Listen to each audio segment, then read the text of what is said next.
Hey everybody, it's Percussion Podcast. It's Casey Cangelosi here on January 17th. Oh, yeah, yes, we're recording January 17th, and you're probably listening to this on, what did you say, Karli? January 28th.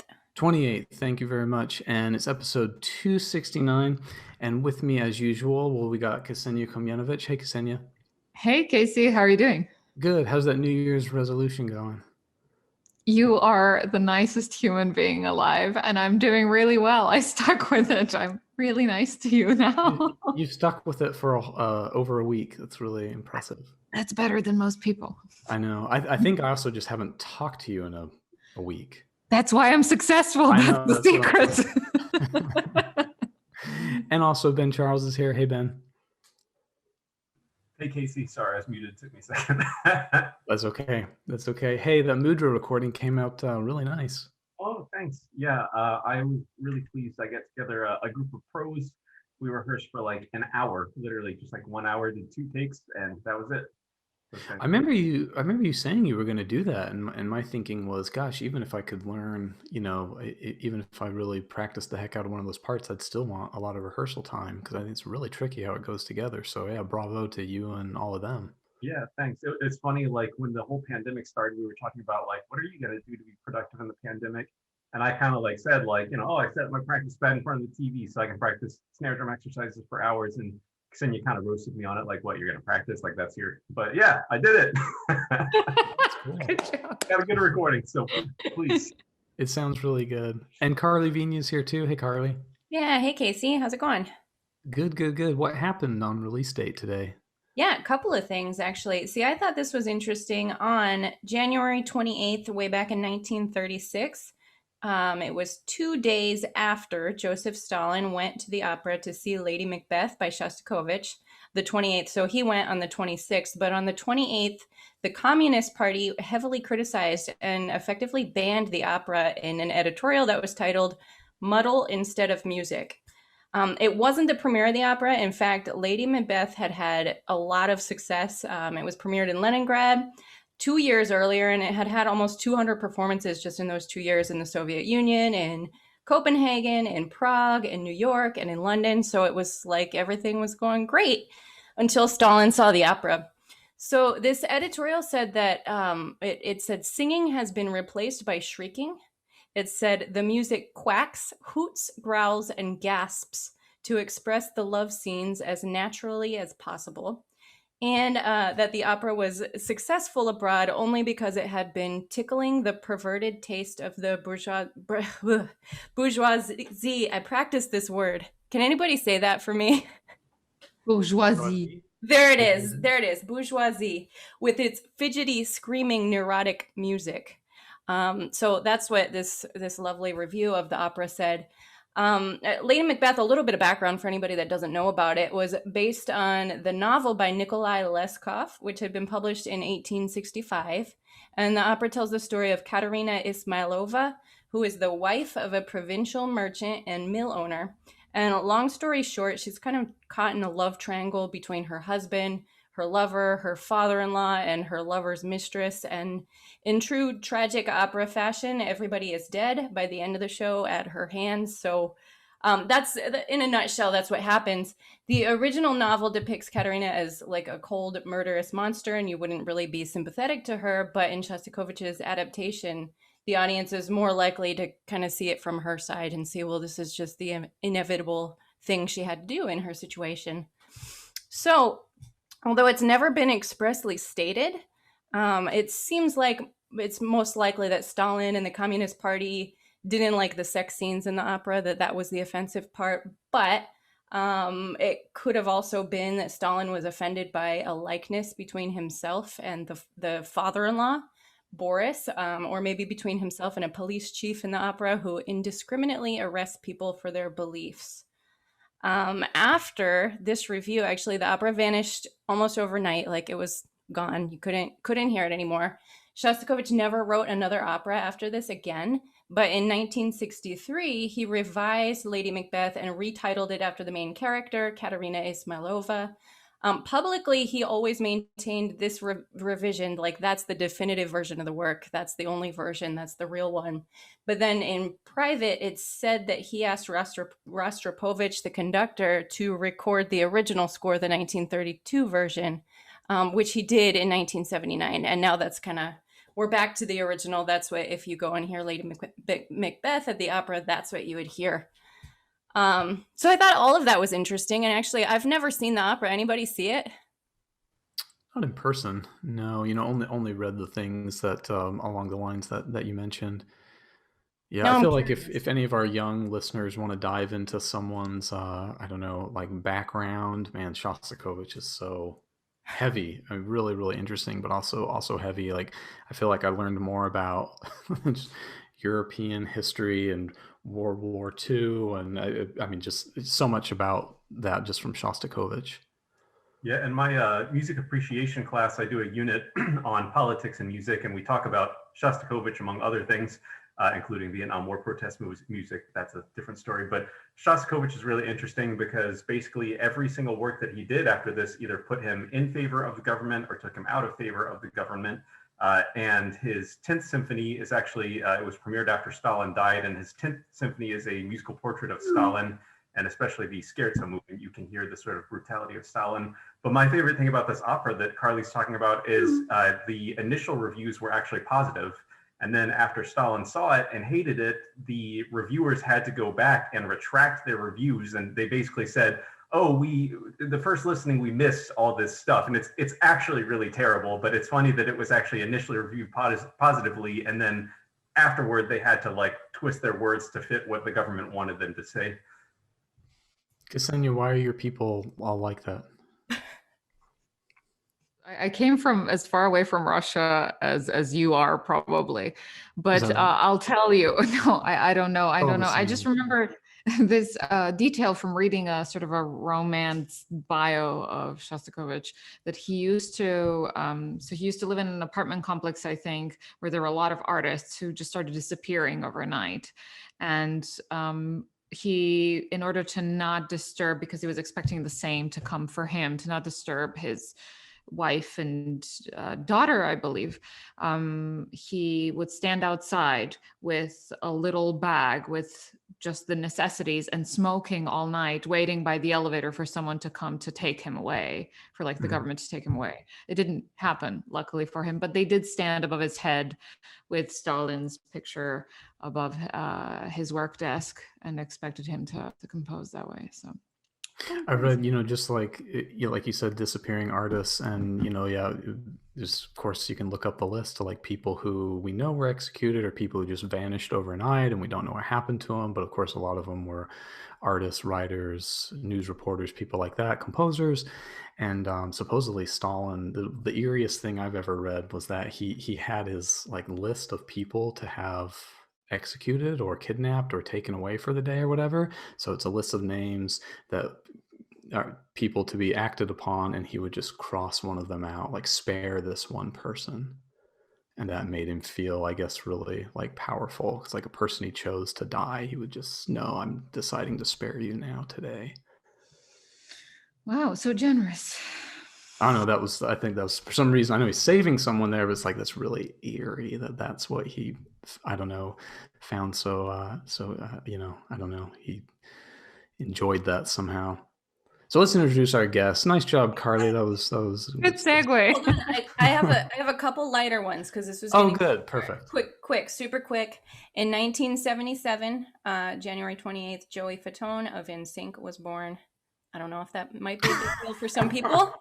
I don't know. That's not lighter. That's not lighter, Karli. That's way worse than what we just talked about. Yeah, that's worse. That's far more bigger tragedy and offense.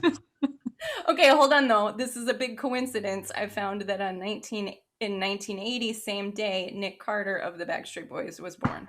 Now that's news. A double header. It's hard to find news, isn't it? Sometimes, see, I found those two things. Then I found, guys, today, January 28th, is National Kazoo Day. Wow, really? I like At least it's music related. That is music related. Then I found this stuff about Shostakovich. I was like, okay, at least. Hey, how about this background then? Speaking of that. Wait, Who is that? Oh, you don't know who that is? I don't know who that is. The Beebs. Oh. All right. Anyway, I'm sorry. You know, our guest today, she's assistant professor of percussion at the University of Northern Colorado.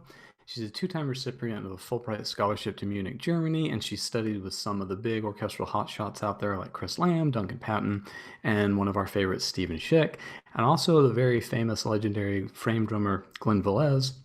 And it's Dr. Julie Strom. How's it going, Julie? It's going awesome. It's great to listen to you guys and your banter. Thanks for having me. A lot of banter. Thanks for enduring that. That was a particularly tough one.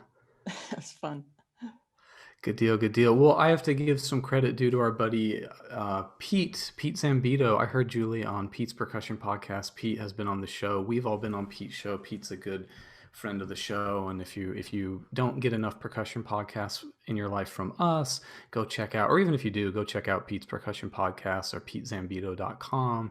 You could search Google and find him really quick. He runs a really great podcast. And of course, I saw Julie's presentation at PASIC, so that put her on kind of our list. And then I heard her some on Pete's episode, and I thought, oh, this is really great. We should totally get her during this time. And yeah, Julie, how are you doing during all the craziness right now? Life's a little extra crazy. It is. I think we've kind of, maybe I'm speaking for everybody, but we've kind of adapted to the most abnormal normal. Like this is somehow what our normal is. And it's still, sometimes you look around and think that is so not normal. Yeah. You know, when you see a bunch of kids getting into a car to go to softball practice and they're all wearing masks, it's like, this is so not normal. But in the grand scheme of things, it's we're working with it. We're dealing. Cool. Well, I feel like you have so much to say, so I want to kind of dive right into it. And I think you know, in general, I mean, of course, you said a whole lot on Pete's episode and also at your PASIC clinic, but I kind of tried to, you know, narrow things down into some questions that would be, I don't know, like broadly useful. And I guess the first thing I would just ask you is, what do you think is so important that musicians really need to know outside of the practice room? Well, you know, this is something that I've kind of this has become like closer to my heart in the last 10 years post college, is all of this knowledge that I've gained post college. And what I've realized is that, okay, so ultimately we're total nerds, right? I mean, we are the definition of a nerd. The verb definition of a nerd is to engage obsessively in a technical field with extreme attention to detail. That's what we do, right? That's what we as musicians do. We practice hours on end. We practice to perfect, we perfect to perform. And then it was like I had this mind-blowing reality years after I was actually finished with college with 3 degrees, where I realized, you know what? Getting a job is about so much more than how you play. It's so much more than the practicing and the perfection and the performance.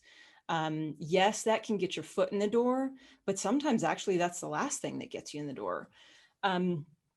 So I've kind of been thinking about, and this is kind of what the PASIC chat was about, this concept of what happens outside of the practice room and what we need to know that's not necessarily being taught in schools. I mean, and you listed off some of these phenomenal professors who I've studied with, and it's of no fault of theirs. It's just kind of the field we're in, that they are there to teach us how to play. And I think it's pretty rare that at universities and educational systems nowadays, they're talking about the entire industry as a whole. And what we need to be talking about is, okay, where are you going to go after you're finished with school? Location, judiciously, prudently choosing a location to live in, thinking about the competition there. What's the supply and demand? Then networking once you get there, right? You want to put yourself out there, but you got to be careful not to step on people's toes. You got to understand that there's a pecking order. And then being different, you have to be different. I feel like we're kind of in this rut of impersonating versus creating, you know, especially with with YouTube and videos and all the technology we have nowadays, we can pull videos up of all of you all, and my students will pull up a video of Casey Cangelosi and say, okay, I'm going to play that piece exactly like he plays it. And that's phenomenal if they can. But when can we go beyond impersonating to really get back to creating as musicians and understanding that we're artists? And then the last thing I think about, getting outside of the box, getting outside of the practice room, is something that can be taught, and that's just being easygoing and chill and kind. And I've seen, I'm also the assistant personnel manager at the Colorado Symphony, so I do all of the hiring for our substitute musicians. And I've been a little surprised at times, just the emails that I'll get, or how somebody can treat somebody who's essentially offering them work.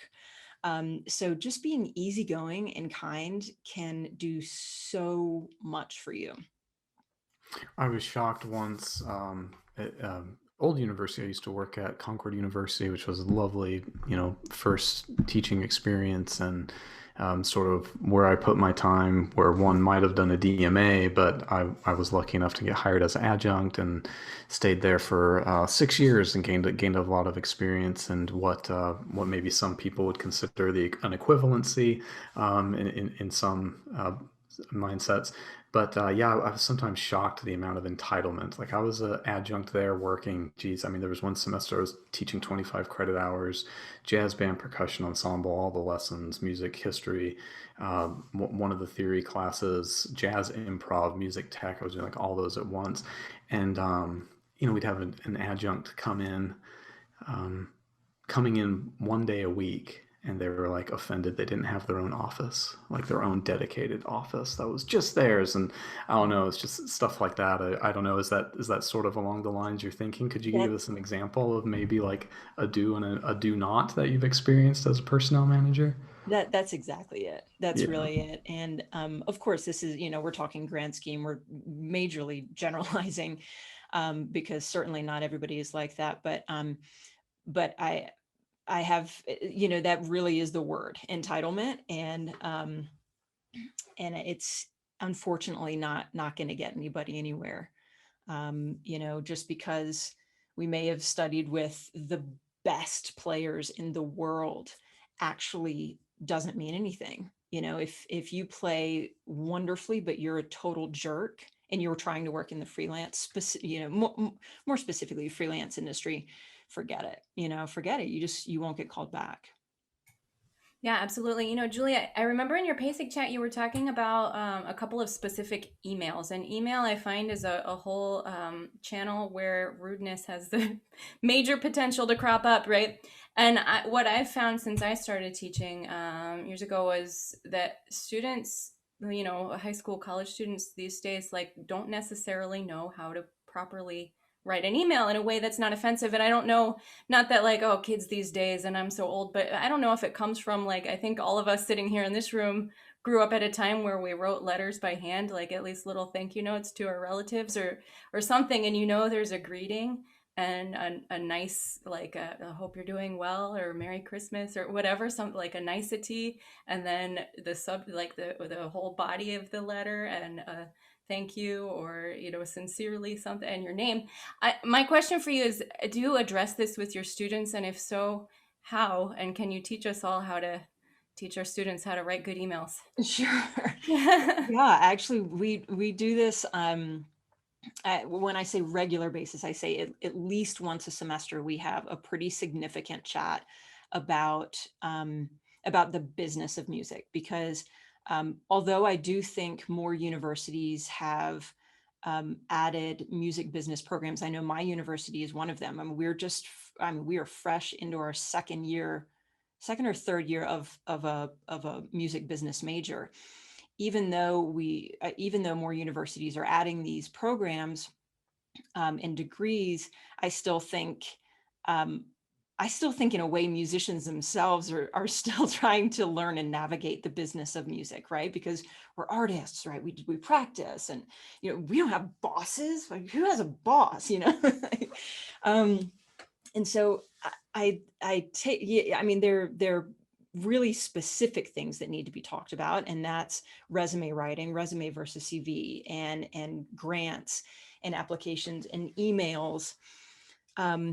And it's really interesting, and I'll call my students out on it too if they send me an email that is somehow curt or informal or whatever it is that kind of strikes me. Sometimes I'll just make them aware of it. It might be fine to do to me. It might be fine to write that kind of email to myself, but they might just not have an awareness that it may be inappropriate in a different context or directed at a different person. At my university, it's pretty standard to call people Dr. blah, blah, blah, or Mr. or Mrs. blah, blah, blah. A lot of universities, it's not. You go by first name. Does that mean, though, that you should get out in the real world and, be writing somebody for the first time who has a, DMA and address them by Rob? Probably not, so it's an awareness that they need to have, because it's a major jump going from high school into the real world.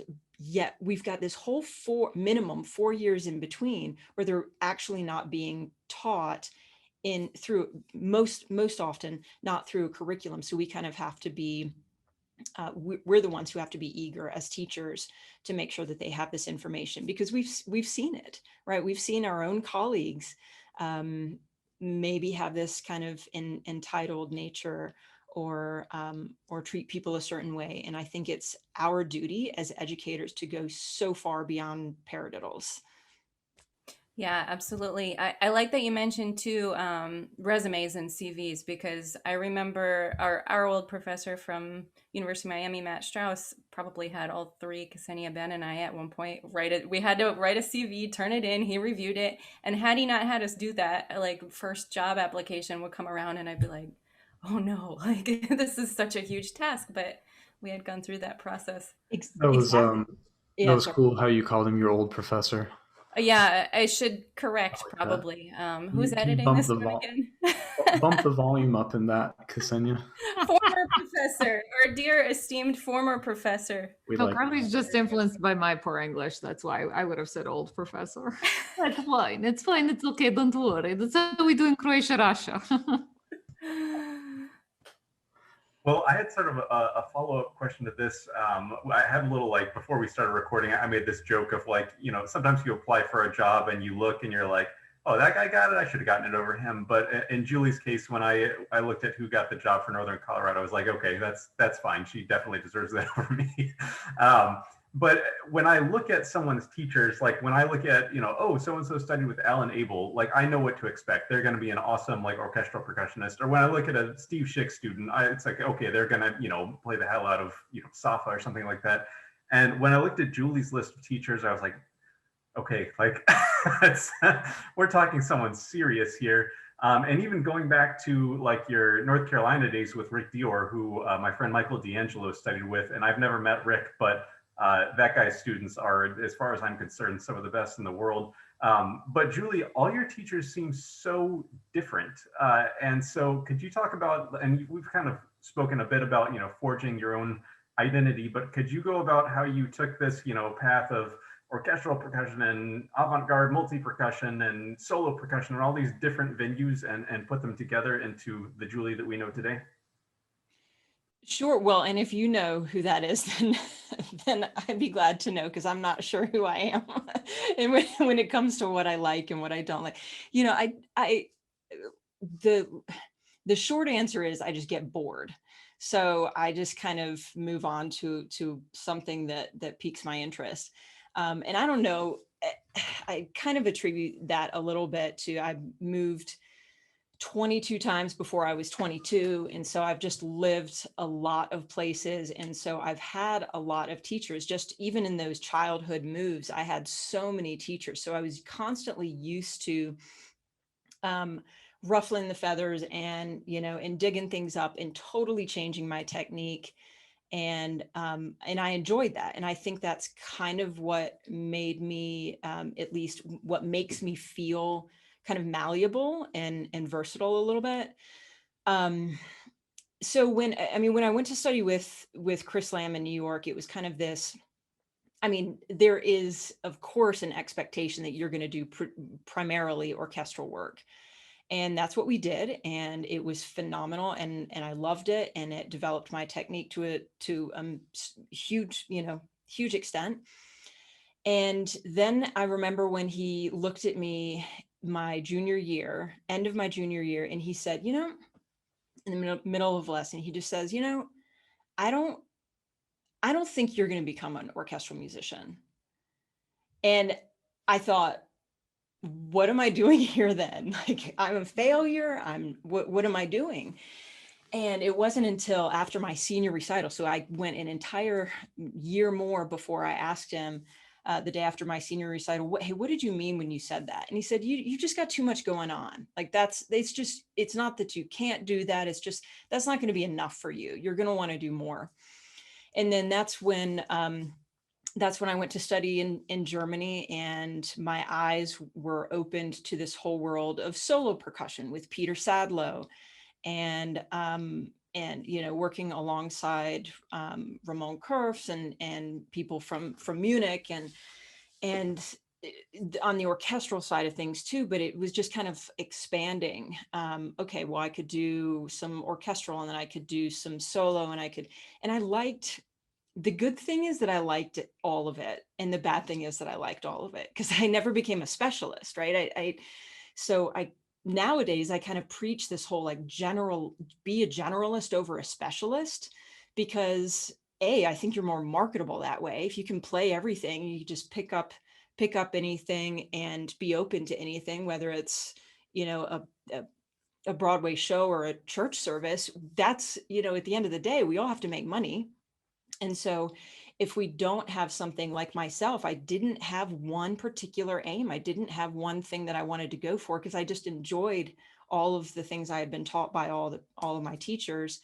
I've kind of embraced that. And I realized that maybe, at least for me, that's a good thing now. I'm realizing that I enjoy doing a lot of things. I enjoy being marketable and a generalist, as I kind of call it. So.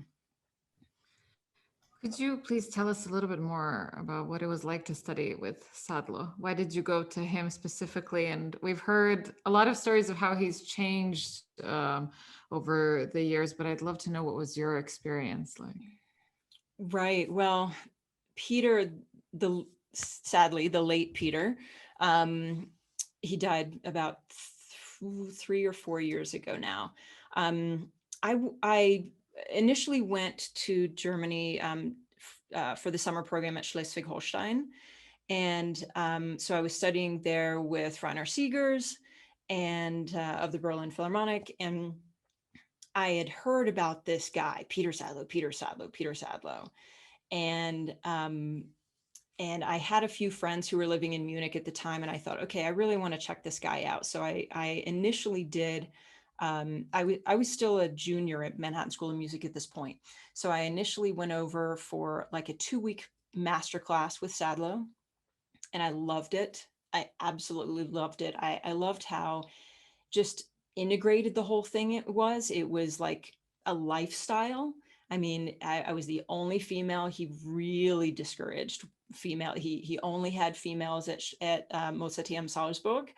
And so he encouraged me to go to the Mozarteum, but I had friends in Munich. So I said, no, I'd really like to be part of the Hochschule in Munich. And he eventually said, okay, fine, but you're going to be the only woman. And I absolutely loved it. We had this studio on the outside of Munich, and there was a beer fridge. And it was the most crude place to walk into, but it was like living it at the end. And I think any true musician who makes a career out of it at some point has to just kind of live, eat, and breathe music. And especially especially in your like, your formative years where you're just practicing and figuring it all out. And those were those years. And he'd walk into lessons with a beer in one hand and a cigar in the other. And, then he'd go yell at all of the boy students and say, she can play it like you can't. And I mean, it was the craziest experience, but it was so incredible. Just to clarify, why was it a big deal that you were the only female in Munich? Because I mean, that's what most girls who go and study percussion now encounter. Sure. Well, if you'd ever walked into the building, then you might kind of know. And I mean, when I say crude, I mean, it was, and I laugh because it doesn't even faze me whatsoever. Because I think like us, us women, we're so used to it, right? We are in a male dominated industry. And so we're just used to it. But, you walk in and there are probably 12, naked women, like calendars all over the walls. And it just reeks of cigarette smoke, and there are beer bottles everywhere. It's like walking into a bachelor pad, like a frat house. It was a frat house. Wow, standards in Munich back then. That's awesome. Is it almost like walking into a podcast and there's Justin Bieber as the background? Exactly. It'll never be as offensive. It's more like a sorority house. Wow. Yeah, thank you.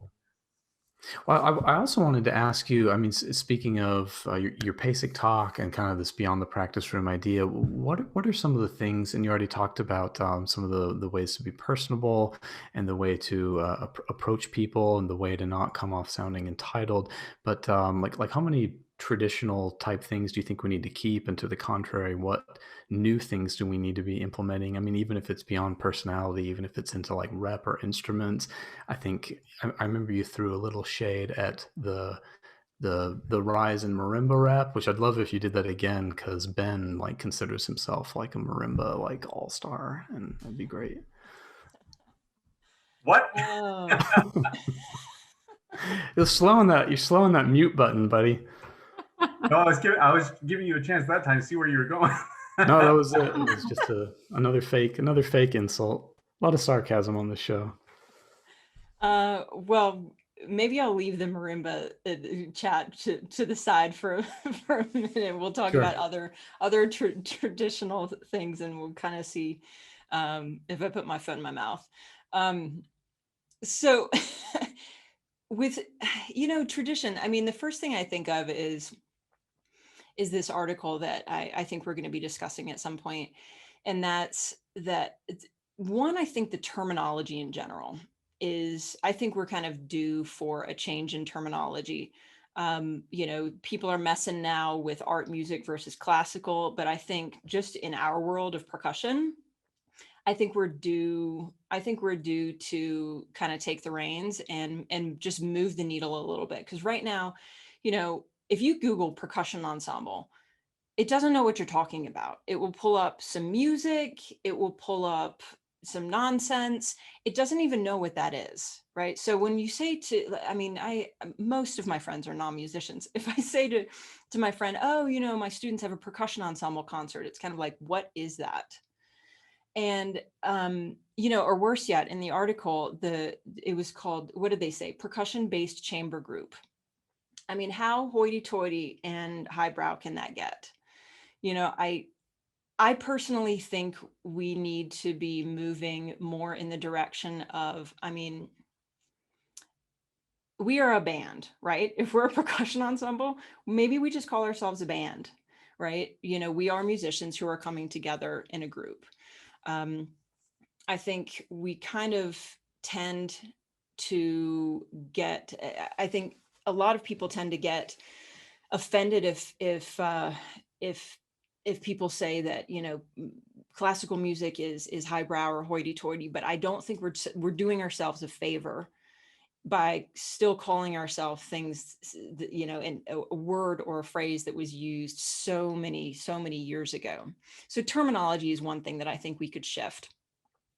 Number two, visibility, I think, is a really big thing. Percussion ensembles, for lack of a better word, literally, Percussion ensembles are, the visibility, I think, is an issue. We want to be seen by the masses, right? We want to be accepted by everybody. Yet the percussion ensembles are formed in school, right? I'm talking in generalizing. Percussion ensembles are formed with buddies in school, and they leave school, and then they're right back at my doorstep playing for my master classes, playing for my clinics, because they have nowhere else to play. They don't have the instruments, or they don't have the funding.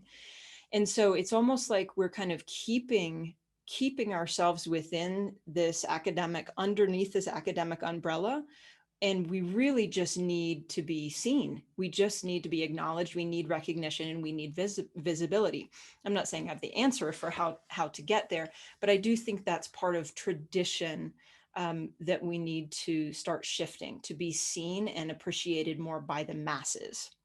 Now, some people, I don't think, really care about being seen by the masses or appreciated by the masses.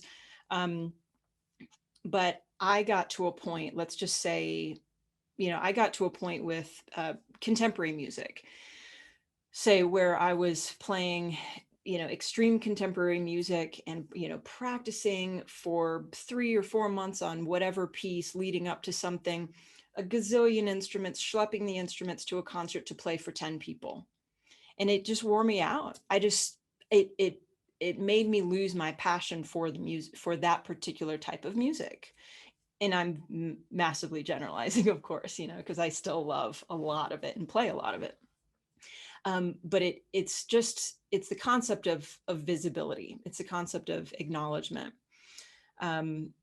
Traditionally, what's another thing, being looked at so formally, why are we still wearing the same type of clothing that we did, 30, 40 years ago? Why are we still wearing, black pants and matching brightly colored shirts and blazers and vests? And what if we actually just wore chucks and a t-shirt, or, scraggly, you guys, scraggly beards? And I mean, I think it's just a question of tradition versus actually moving into the modern world. And I think we're trying to do two things at once. It's almost like we want to be seen and be modern, but we're still presenting ourselves in a really traditional way. It's interesting, like, because I think this is, of course, so important. Like, the music department here at JMU survives well, largely in part because the marching band is so successful. We have this 400 plus piece marching band that has a great following and the public really loves, but I don't think a lot of the composition faculty, my friends on the composition faculty, I don't think they're saying like, oh yeah, the fight song, let's analyze the heck out of that. I think there's a comparison, like, say, in the sciences. Like, I don't think the forerunning cosmologists are talking about how great of a scientist Neil deGrasse Tyson is, but they're really glad he exists and that he's so out in the public view, and that he does so much for science and how it's seen in public. So it's so tricky in my mind, because on one hand, I think the cutting edge will never be like super, super popular, because part of being cutting edge means that it's not really attainable. It's not very approachable. It's not very palatable until you really understand it far, far, far down the line. It's like when if I'm ever visiting home in Utah and my dad's teaching a math course, he teaches high-level math courses. I mean, I literally, he says, hey, welcome to class. Last time we were talking about this. And then from that point on, I don't understand anything, like literally anything in the course. Like, and they're writing numbers on the board, and I'm like waiting for them to, subtract 2 and like bring it to the other side, or like, do any arithmetic. And there's none of it. It's so, so, so, so above my head. But I guess that's what I mean. Like, I think it's okay. Like, it's okay if this part of us is over here doing this, and then like Julie's saying, we also advocate for some more Neil deGrasse Tysons in our field. We could always use more of those. They only help. Definitely. Yeah. And I do want to make sure that it's known that we do need both. We absolutely need both. We can't do what we do without knowing that there is a foundation of tradition there. Mm-hmm. Mm-hmm. Well, Julie, you broached the topic a bit about attire, and we actually talked to Evelyn Glennie about this. And Evelyn Glennie is someone that is not afraid to wear something unconventional, shall we say, as a performer. And I remember I looked at your YouTube channel and I saw a recording of like Ray-Bans, and I was like, the hell is she wearing? And I clicked on it, and it looked like you did some sort of like Alice in Wonderland themed recital. And even just like the recording of you playing Bach, it's not like the most out there in the world thing you're wearing, but it's like maybe a bit unconventional. So could you tell us about your attire choices for matching those different repertoire or themed recitals? Sure. Well, the Alice in Wonderland thing came about in Germany when I was doing my master's recital, and I went to Peter Sadlo and I said, I am so tired of people just wearing black and the whole hoopla and go out and bow and piece and bow and play a piece of contrasting style and bow and, oh, got to play a multi-piece and, oh, I got to play. I was so tired of just the regiment of how it was a recital was supposed to go. And so I took the text of Alice in Wonderland, Lewis Carroll's Alice in Wonderland, and rewrote the whole thing so that it had to do with Alice falling down the rabbit hole and discovering this whole world of percussion. And then she goes through the world of percussion. And there was a narrator, and I had astroturf, and I had a fence, and my aunt, who is a professional seamstress, she made me an Alice in Wonderland costume, made me the whole dress. So that was I did that for my master's recital, and it had the costuming and narration and lighting and fog machine and everything, and that's what got me just really excited to do that kind of performance ongoing. And I still have yet to do that, but it was the impetus for my dissertation. So I believe it's either Ksenija or Karli. You wrote about theatrical percussion in your dissertation. Yeah, that was me. Okay, cool. Yeah.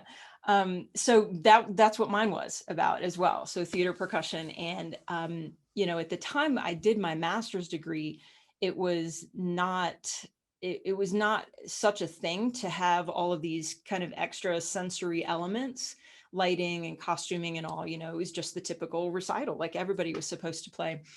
And now I think I have yet to have a student come to me and want to play a traditional recital. They're only coming to me with concept-oriented recitals. So I've kind of got off topic here, but that was the whole reason initially for the Alice in Wonderland costume. That was not just in my closet. Fantastic. But it's cool. It's cool seeing Ray-Bans out of context, though. Well, it's to take away from the rim clicks. Uh-huh. Just distract you a little bit. No, but honestly, when it comes to clothing and distractions, I know most people think, well, why do people wear all black? Why do classical musicians wear all black?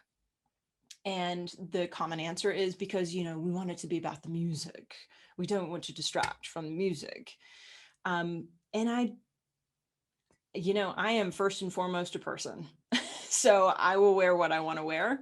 And if it distracts from the music, I'm not wearing like crazy things, but I'm putting my personality forth. If I'm on stage, I feel like I have a right to do that. Yeah, I totally agree. And there's this idea of, you kind of just hit on it, like, oh, as a performer, I don't want to distract from the music, but I can understand for something like Steve Reich, where it's not supposed to be super performer infused. But for a lot of especially solo repertoire, I'm actually interested in the person's interpretation and how their interpretation will be different. And one of my favorite influences outside of music is the very famous designer, pardon my German pronunciation, Dieter Rams, of the company Braun, or Braun if you're American, Braun. And Dieter Rams basically came up with this design language that's been passed down to different designers, and it's what basically Apple uses to design products. And the use of color in his work was really interesting. And if you're designing things like hair dryers and coffee makers, you don't want everything to be super colorful because your house would be chaotic. So he stuck to very neutral grays and blacks and things that would not actually make the environment chaotic. And I was trying to find this quote in this book about him that I have that I love, but I couldn't find it in time. But basically he says, when I do use color, it's actually very extraordinarily bright, and it's extremely eye-catching. And so for a solo performer, I think that if you're going to be, say, a concerto soloist in front of an orchestra, I don't want you wearing all black or something kind of neutral, because you are the star. You should be popping in front of the stage. And so I have my little goofy red pants thing that I do. But you know, I think it's okay to have that. But I also don't wear red pants to play Steve Reich Mallet Quartet or something like that. So, and it's fun. I mean, like I have people like, oh, are you going to wear the red pants for that? And like, no, it's not. That's not the place for that. But yeah, it was fun. I remember my second DMA recital, I didn't ask any permission, or I just showed up and had red pants on, and Svet was like, well, I guess that's what you're wearing. Karli, there. I was there. I can confirm. Yeah, I feel like you just have to feel, I don't know, you just have to feel good, whatever that happens to be. I feel like some people like to lean on the expectation of tradition, and they feel like, oh, if they're acting the part, they'll play the part a little better. And yeah, I've never been one to dress up much, but yeah, it definitely has to just like I wouldn't feel. I don't know. Maybe I would feel good in your red pants, Ben. They're pretty dang cool. I might have to try it out. One of my favorite musicians that her attire is always talked about is Yuzhou Wang, and she's known for wearing we'll call it scandalous, you know, short dresses and things like that. And she said, yeah, she says, I'm playing Prokofiev. It's sexy music. I need to wear something sexy. So yeah, I don't know. I like it. Grow up over there, Ksenija. I didn't say what you said. I didn't say. It's true, you didn't say anything. Yeah, the audio podcast has been saved. The video, I don't know. Anyway, but speaking, Ksenija, I think you have something to share with us today. You popped up a little article for us. I did. So there was something written about percussion in this year. So January 5th in the San Francisco Classical Voice, Jeremy Reynolds wrote, "Everything's a drum, percussion hits its stride." So I thought, wow, fantastic. Let's talk about these things that other people think about percussion. It turns out, in my humble opinion, sorry, Jeremy, that it's like the introduction to percussion. Maybe someone who's never seen percussion, like an alien coming to Earth, would think that anything said in here is new.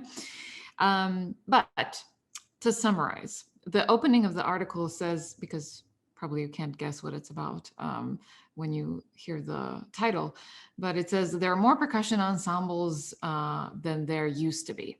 True, that's a low bar.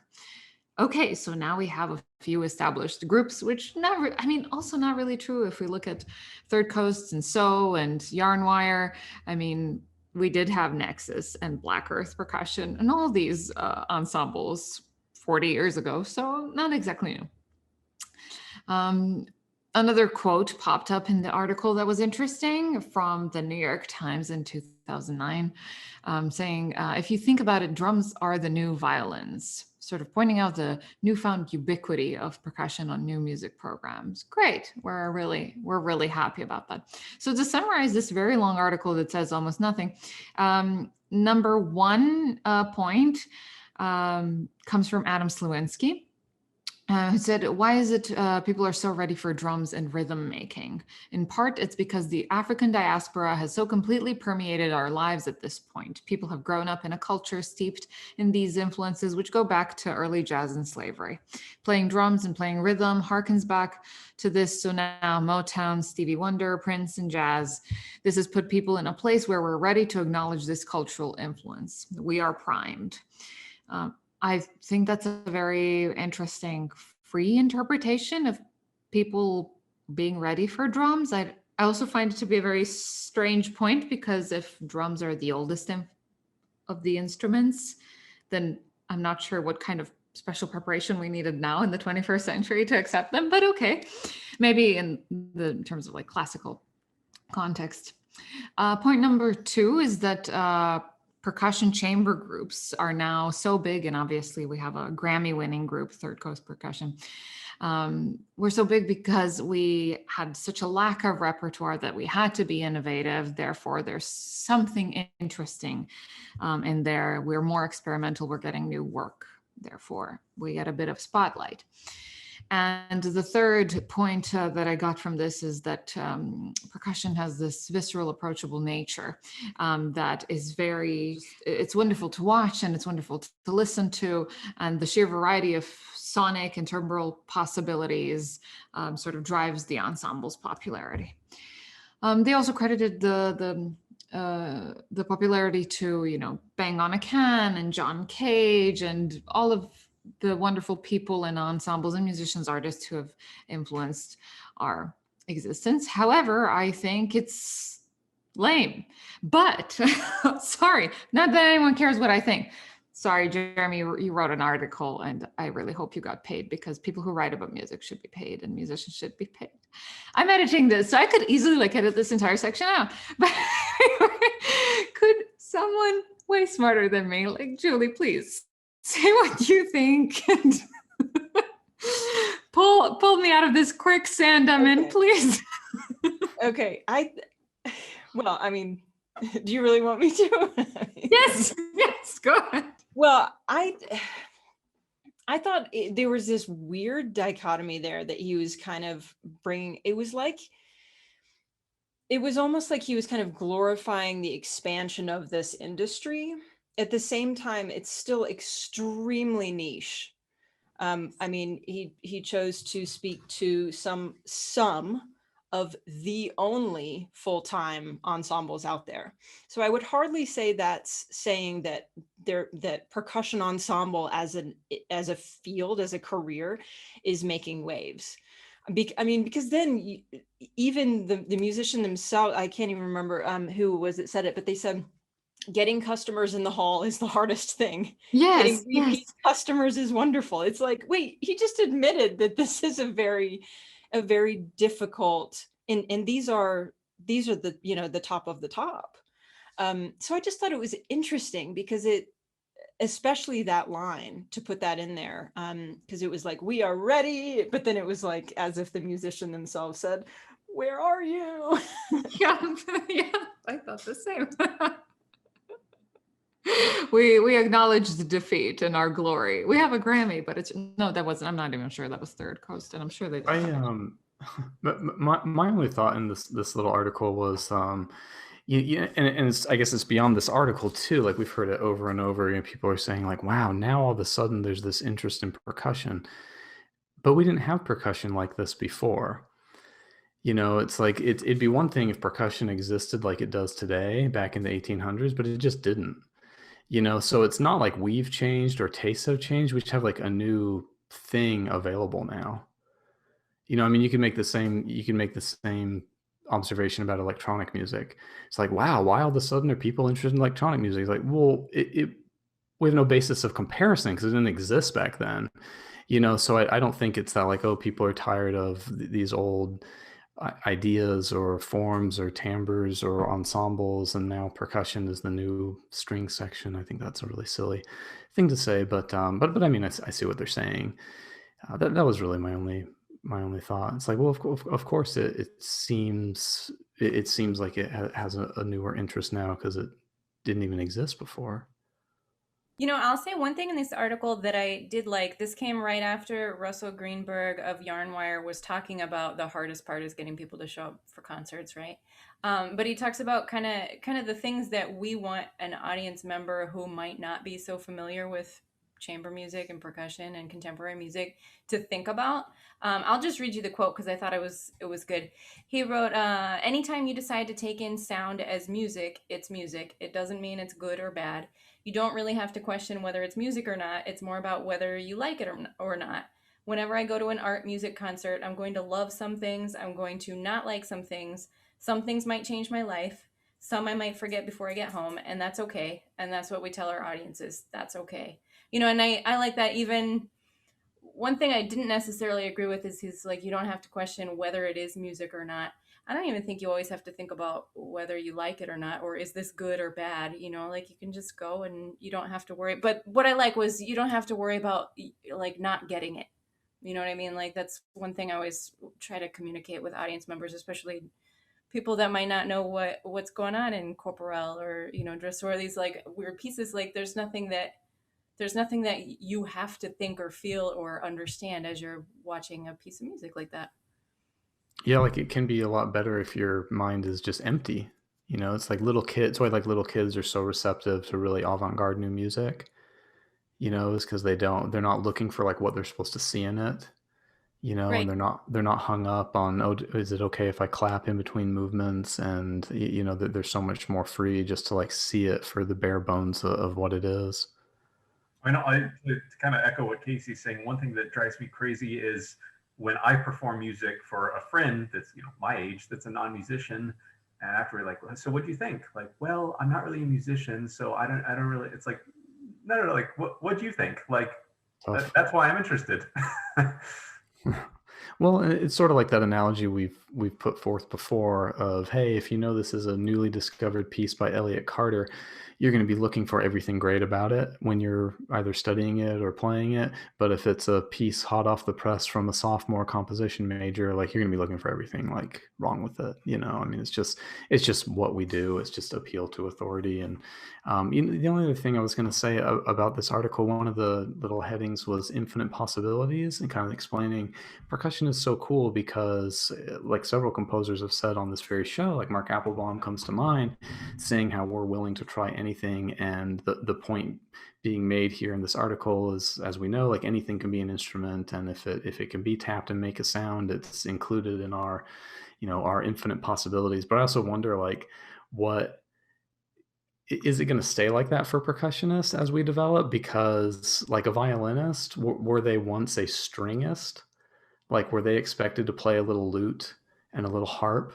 And were they also expected to play a little piano? Because those are all string instruments. So, like, is a percussionist supposed to, you know, it's like, no, like, and it's already happening. Like, we already see it happening. Like, you already see people specializing more and more all the time, you know, and like marimba is probably the easiest go-to example. Like, you can't expect people to be, I don't know, you know, Gordon style on marimba and be Chris Lamb on orchestral percussion anymore. Like as those are diverging more and more, and like the rep in both cases are getting harder. Like you can't expect Dave Friedman on vibraphone to also be Ksenija Komljenović multi percussion, you know, or Karli in theater percussion. You know, that like that's slowly diverging. Just like the violin is a violinist, not a stringist. You know. Well, that's interesting because Julie here thinks like a generalist. So I would love to see. And that's Julie. Well, then I think another specialist, in my opinion, is also a generalist, because you still have that generalist that Mark Applebaum wants, who is like willing to try anything. So that's another one of them, I think. Yeah, I'm sure all of you can relate. I kind of got to this point some years ago when I was really working the college application circuit. And it seemed like every application I would go for, they were adding something else. I was like, what's next? Do I have to teach Chinese? Like, I don't know Chinese. Sorry to interrupt, but it reminds me, like Robert Van Sice said, you know, I have students apply for jobs that I couldn't get. Well, and it's yeah, it's so true. And it's like, it depends on the committee. It's like you hear it all the time, like, well, this committee member wondered why you didn't play any steel pan. Well, this committee member wanted you to play marching snare. Well, this committee member wondered why you didn't play any drum set. It's just like, oh my God, like everyone has their own idea of what percussion is supposed to be. And because we're still in that phase I was talking about, where like the violinist is being expected also to play harp. So I think as we continue to develop, that expectation is going to start to be a little more understood and codified. Julie, did you want to finish your thought that Casey interrupted? I mean, thanks, Ksenija. I do agree with that though, Casey. I think that's true. It's going to depend on a certain committee member, but I mean, we're all going to have our highs and lows, the things that we're better at or not as informed in, and I've found at the university level, it's really interesting though, because I mean, I was conservatory almost all the way through, and then teaching at a university, there is a higher expectation of generalism. There is a higher expectation of being able to do all of it and know every style, know every single world percussion style, and steel pan and this and orchestral and all, because a student typically might go to a university, at least a state university like mine, just because they love music, not necessarily because they want to do go into orchestral or whatever. So any chance Ksenija can be mean to me, she takes, so it was worth it. That's what she wanted. That was not at all directed to you, Casey. I just wanted to try to protect our guest from feeling like we're not very nice hosts. That's it. Look, I'm actually gonna be nice this entire season. Okay, I actually have a question related to this for Casey. And Casey, it's gonna sound like I'm roasting you, and I do not mean it that way, to be clear. But like when like we can all probably go around the room and talk about different specialties that we have. Like you already mentioned, Karli and theatrical percussion is a match made in heaven. But Casey, I would say that one of your specialties is Casey. Like you play so much of your own music, and so like has that ever been a concern in job applications? Like, hey, dude, you submitted 5 recordings of pieces that you wrote. What about some Xenakis or something like that? Like, has that ever been a concern for you that you do so much of your own identity as your repertoire even? Yeah, for sure. And it's because of that balanced reason. Like people, they want someone who's going to make like, what they do at the school better. And it's like one thing I can say with absolute certainty, the thing they do at the school is not my music. The jazz director here does not do any Casey Cangelosi solo percussion music. So yeah, no, absolutely. Like I think it's real important to show people that, hey, you have this portion of your career that's really advantageous for recruiting and kind of how you like made your mark out there. But yeah, also like I can do the job. I can absolutely do the job too. And it seems like that's a lot of what people are looking for. They want someone that the students will recognize. And if they happen to ask their students in the hallway, like, hey, one of our applicants is this person, have you heard of that person? And the student goes like, whoa, that person? Like, okay, that's a really good thing, because then all of a sudden the like recruiting radar is really turning in the professor's head. But then yeah, of course. So yeah, I've always made an effort to just include like a couple of my works in that that little recital that we do. Yeah. Julie, you're working on a book, is that right? It is in the very beta phase. Uh-huh. Very Can you much tell us about it a little bit? It is, well, it's it's in part based on the chat I did at PASIC, but I love the idea of kind of coaxing young percussionists, young music. I mean, really, this is just for any kind of musician, and letting them understand what a music career is really all about. So I've found that at my university, I'll have a number of students who come in who are really well equipped to play, but they've actually never had a teacher, a formal teacher, because hey, they can watch you online, right? Or they can watch, they can watch the Vic Firth technique courses or whatever. And so this is kind of an investigation. It's like a tool book for musicians who are wanting to get into the career, and everything from starting out and where do I go to school, how do I get into school, how do I apply, what kind of practice is involved, what is a degree involved in music, and then the whole basic chat of getting out of school and getting into the real world. So it's really meant to be like a handbook toolbox for getting into school itself, music school itself, and then options for once you're out of school. Because so often, people will be in their 4th year of school and say, I really don't want to play in an orchestra. I don't know what else to do. Or I really don't know. I don't want to teach. I don't know what else to do.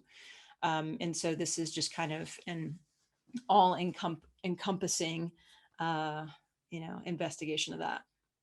One thing I really appreciated in your PASIC talk, and I think you talked about this some with Pete Zambito too, is thinking about the logistics of your life and how your day-to-day life is going to look like. And it's something, to me, honestly, like, I'm not sure what I would have chosen if 15 years ago somebody said to me, like, do you want to work 9 to 5 and have a family and have weekends off and all of that, or do you want to just kind of work around the clock whenever you can and be completely dedicated to your craft? But would you talk a little bit more about how do you talk about those things with your students, and how do you help guide them? And are there things, did this come from maybe you wishing you had this kind of guidance, or thinking about the logistics of your life earlier than you did? I think it's exactly that. I think it's that I wish I had thought about it earlier, because when we are in the phase of eat, breathe, and live percussion in practice, and I'm not saying we ever entirely get out of that, of course, but it's just different in school, right? We don't have families and paying the bills and all. It's, I'm finding that my students don't have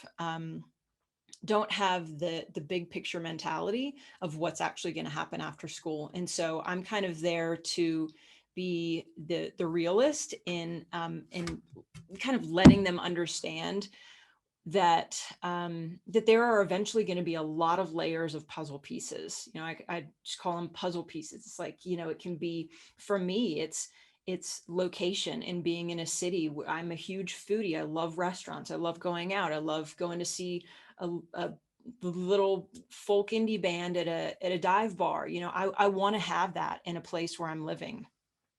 It's about, family. It's about, your partner. It's about friends. And everybody's puzzle pieces are going to be different sizes, right? And when you're a student, you're going to have your puzzle pieces are going to be completely different than they might be 10 years post-college. But I think just the awareness that, it almost like a preparation for what it's going to be like is important to inform them, because I don't think we're doing our due diligence. I don't think it's responsible of us to, as educators, to only teach rudiments and how to be a musician, because that is not all it is to be a musician. There's so much more, and get in a career in music is rarely, if ever, an apply an interview and here you go kind of job scenario. There's so much more to it. And so I think it's our job to inform them of all of these things that eventually will need to fit together. Yeah, absolutely. And then something that I think about too is what are the jobs of the future that they're going to be potentially looking for or able to fill in 10 years or 20 years or 30 years that weren't things that we went through when we finished school with as far as options. Totally. Yeah. Julie, I wanted to ask, what was your scenario when you graduated and you got out of it? Because you said you wish you had known this back then. What did this lack of knowledge then give you when you graduated? How was your life? I think it was just being naive. Honestly, I think it was like, well, I'm in this wasn't recently. This was many, many years ago, but it was that entitled mentality. And I think it was well, I've studied with this person and this person and this person. So at least my chops say, and my resume say that I should be able to get a job. And then it was kind of like, I just entered the real world and I thought, not only, well, where are the jobs? I thought, where are my instruments? I don't even have instruments. It's like, I'd never really been I had been out of school in between master's and doctoral degrees, where I had purchased some instruments, but I hadn't been one of those regular like gear accumulators over the years. And so I just got out and I thought, where do I play? Much less where do I get a job? And so it was naive of me, of course, but there was also zero preparation for that. There was no preparation of where are you going to go after school? What do you want to do? where are you going to go? What kind of instruments are you going to have? Yeah, and those are difficult answers, and they're not. Well, I'm sure that the book that you're producing and the talk that you did will help people think about it a lot. Everybody has to figure that out for themselves because every situation is customizable, and that's what's really tough about all of this, is that there is no cookie cutter answer. There is no single oasis on this planet that you can go, and as a percussionist, you'll be fine. Like, you have to figure it out. Exactly. Yeah. That's so podcast. true. That's so true. But the sooner you think it, you're exactly right. There is no cookie cutter answer. And at the same time, the sooner you start preparing yourself, the sooner you start thinking about it, the sooner you start placing, little tidbits of networking in LA, if that's where you want to move, or Seattle or whatever, 4 years before you're finished with school, the sooner you might be able to like put your roots down and flourish once you're there.